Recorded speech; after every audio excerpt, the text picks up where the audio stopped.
Luego nos pusieron un número en el brazo. A partir de ese momento, éramos solo un número. Después, llegamos al pabellón de los experimentos.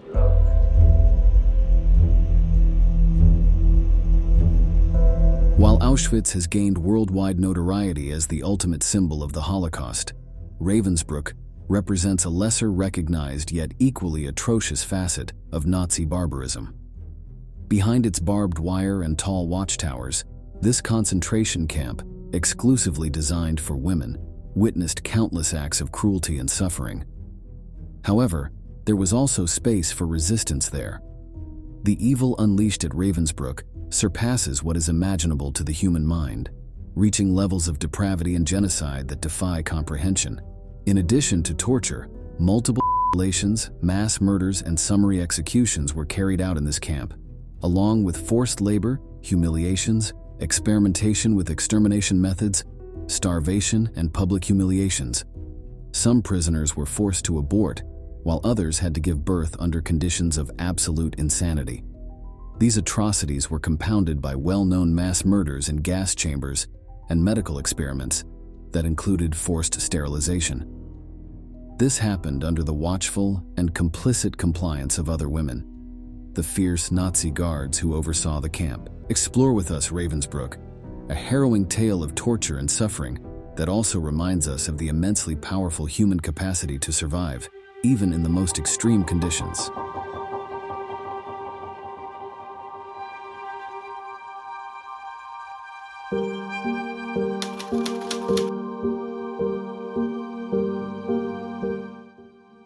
Nacht und Nebel, night and fog in German, was a sinister term used by the Nazis to designate those prisoners destined to disappear into the darkness of night and the silence of fog in the camps. In addition to being deprived of all freedom, these prisoners were condemned to live in a voiceless world, disconnected from the outside, and in inhuman conditions that preceded the gas chambers. With the euphemism, night and fog, they named more than 132,000 women who passed through Ravensbrück during the Second World War. This female concentration camp received prisoners of various nationalities, including British and American. It is estimated that around 50,000 of them never managed to escape from the brutality and sadism perpetrated by the SS guards.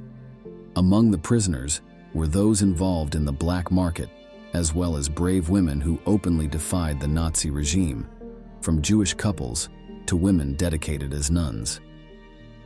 From the moment of their arrival, the women were subjected to sexual abuse and relentless dehumanization. Survivors' testimonies painfully narrate the humiliations suffered, ranging from forced stripping to brutal beatings. Había gente que no se querían morir. Caminaban y se caían, y se levantaban, y caminaban, y caían. No se querían morir. Now the question is, why isn't Ravensbrück talked about as much? Beyond the testimonies that confirm the countless atrocities inside the camp, the data is confusing. All documents were burned in a bonfire or in the crematorium ovens and thrown into the depths of the lake next to the camp. The contrast between inside and outside was ominous. While they had thousands of women locked up, Heinrich Himmler, the second highest-ranking leader of the Third Reich, was obsessed with having concentration camps built in beautiful landscapes. At the darkest moment of the war, 45,000 women lived confined in the barracks of the camp in conditions of extreme overcrowding, since the Nazi leader had ordered the construction of a small-sized camp, despite warnings from colleagues like Rudolf Höss, who reminded him that if war broke out, they would quickly run out of space.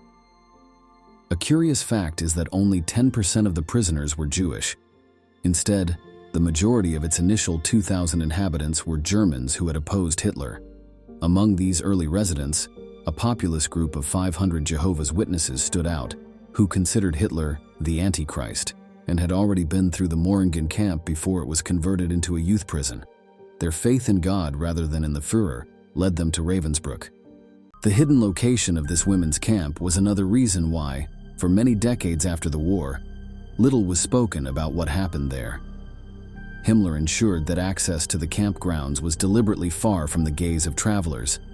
The apparent tranquility of Ravensbrück with peacocks walking around and monkeys hanging from trees, and even the presence of a parrot that repeated words, was observed by some visitors who arrived at the camp without knowing its true nature.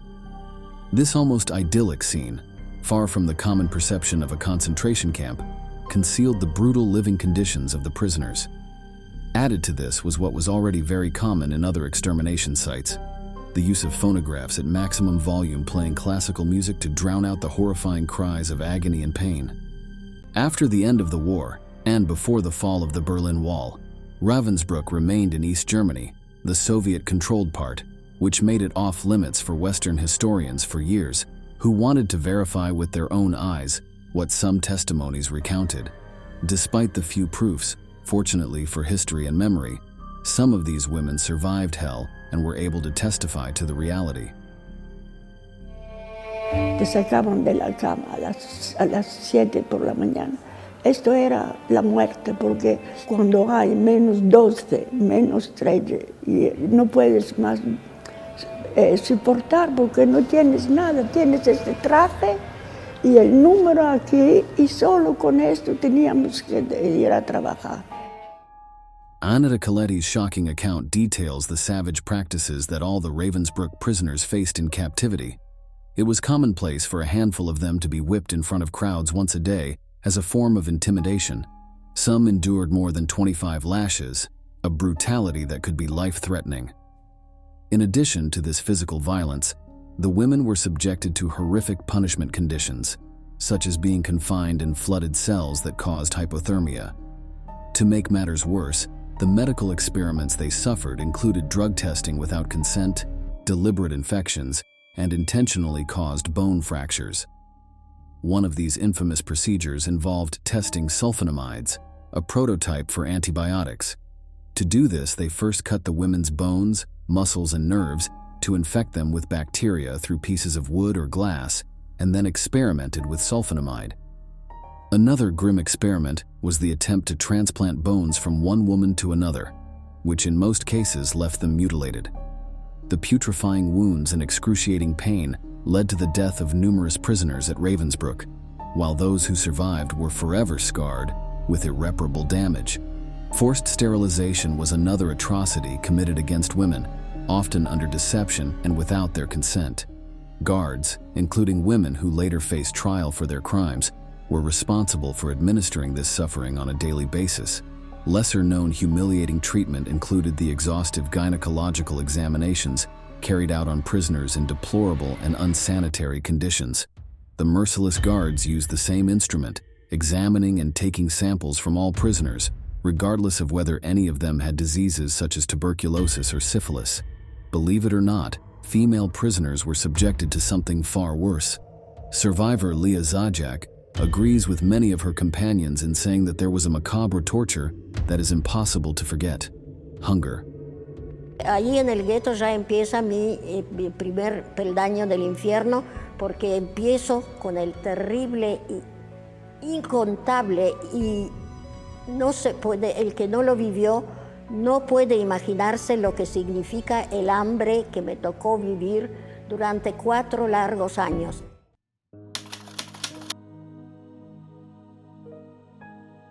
In addition to its function as a place of detention, Ravensbrück served as a training center for female guards, teaching them to impose a reign of terror over the inmates. Under the supervision of commanders like Max Kurgel and Fritz Siron, the camp had a staff of approximately 150 SS guards, responsible for the daily surveillance of the prisoners. Many of these soldiers were transferred to other camps, such as Auschwitz, where they continued to perpetrate acts of brutality. Upon arrival at Ravensbrück, prisoners were assigned a colored triangle indicating their category and origin, and their hair was shaved off, an act that was both physically and psychologically traumatic. In the Third Reich, although lesbian relationships were not explicitly prohibited like homosexual relationships between men, some women were sent to concentration camps for belonging to groups considered antisocial. This was due to social disapproval and reports from their communities, rather than directly for their sexual orientation. Lesbians were not perceived as a threat and were mainly seen as potential mothers of racially pure children. Regarding the internal organization of the camp, it was structured into 5 areas: the commander's office, the political department, the protective custody sector, administration, and a limited medical care zone. In just 7 years of the camp's existence, there were 3 directors at Ravensbrück, resulting in constant changes in leadership and the deepening of increasingly ruthless extermination policies. From December 1938 to April 1939, SS Colonel Günther Tamaschke was in charge of Ravensbrück. Starting from January 1, 1940, SS Captain Max Kugel officially took over as camp commander, succeeding Tamaschke. Then, on August 20, 1942, Captain Fritz Sören assumed the position as the new commander, holding the position until late April 1945. The functioning of the camp was meticulously organized. The main area consisted of 18 barracks. 2 functioned as infirmaries, another 2 as warehouses, 1 as a punishment block, and 1 more as a prison until a separate facility was built in 1939. The remaining huts served as housing for the prisoners, where they slept on 3-tier bunk beds. Despite having washrooms and toilets, the sanitary conditions were extremely poor, deteriorating significantly due to the increasing number of inmates after 1943. Food rations were meager from the beginning and decreased further in both quantity and quality from 1941 onwards. By January 1945, the barracks were terribly overcrowded, exacerbating the already deplorable hygienic conditions, which led to a typhus epidemic spreading rapidly throughout the camp. At the peak growth of the camp, the vast number of hostages overflowed the capacity of the rooms, as Judith Becker mentions in her testimony.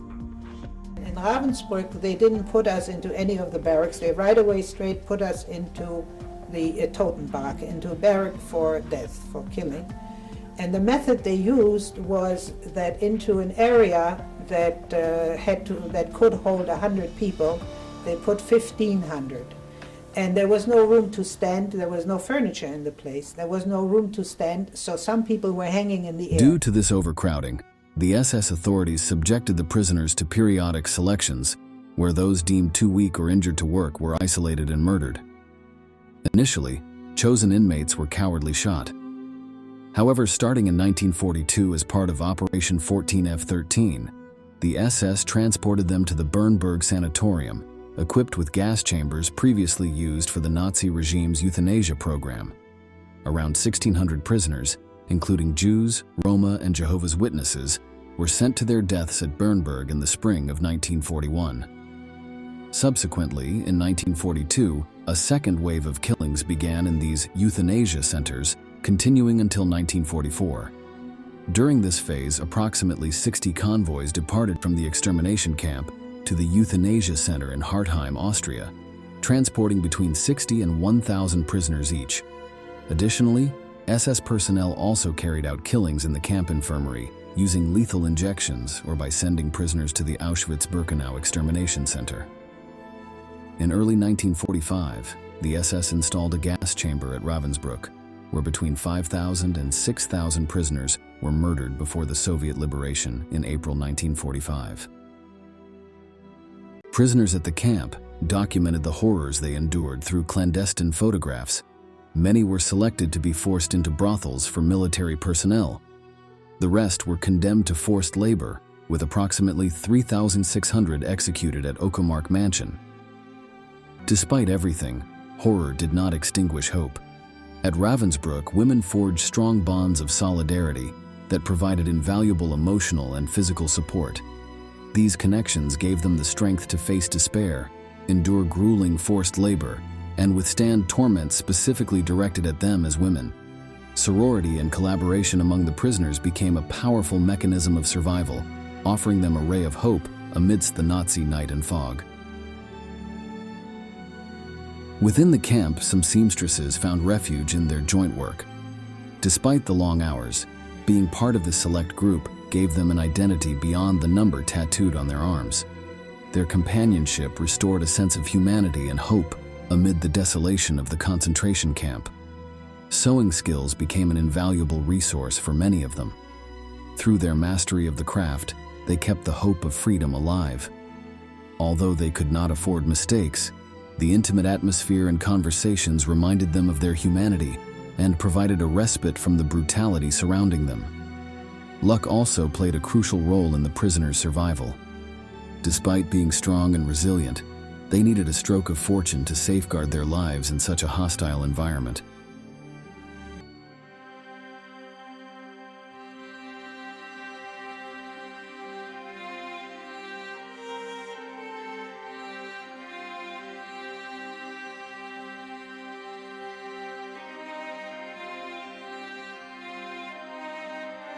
The light at the end of the tunnel was finally seen on April 27, 1945. Ravensbrück was evacuated under Nazi orders. A column of 20,000 prisoners was abandoned by the SS in Malo. The horrors ended when the Red Army liberated the main camp on April 30th and the subcamps on May 3rd. At that time, survivors rarely shared their experiences, leaving many stories of trauma in silence. A year later, in 1946, the Hamburg trials took place where guards accused of war crimes and crimes against humanity were sentenced to death, but it took decades for the full testimonies to be heard. It is important to remember that justice continues to pursue those who participated in atrocities during the Second World War. Elfriede Lena Rinkel, a German citizen, was deported in 2006 after admitting her involvement as a guard at Ravensbrück. Her expulsion underscores the commitment to justice in prosecuting Nazi perpetrators and holding them accountable under the law.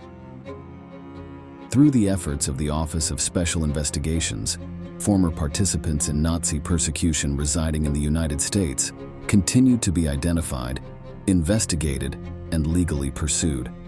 Aside from the bloodthirsty Rinkel, more than 100 individuals have been prosecuted for their complicity in Nazi crimes. Although the damage is irreparable and justice comes late, the survivors of Ravensbrück recounted their experiences with superhuman strength. While in the extermination camps, some of them cultivated poetry writing as a means of relief and healing. These poems were like secret messages, filled with longing and pain, written on scraps of paper under difficult conditions.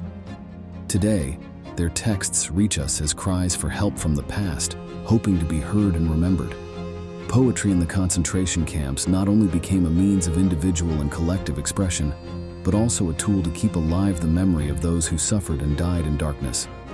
A constant call from the past for humanity, never to forget its capacity for both suffering and hope. But our Sturmälteste, and this is why I maintain all the time that humanity did not die during the war. Despite everything, even in the hell of Ravensbrück, humanity did not die yet, and from all the scars and pain, the highest resilience always stands out. Thank you very much for staying until the end. We look forward to seeing you in the next installment. Share this video with anyone you think might be interested, and subscribe now to access more impactful and revealing stories about the Holocaust. Don't miss the opportunity to discover the truth behind one of the darkest chapters in history. Until next time.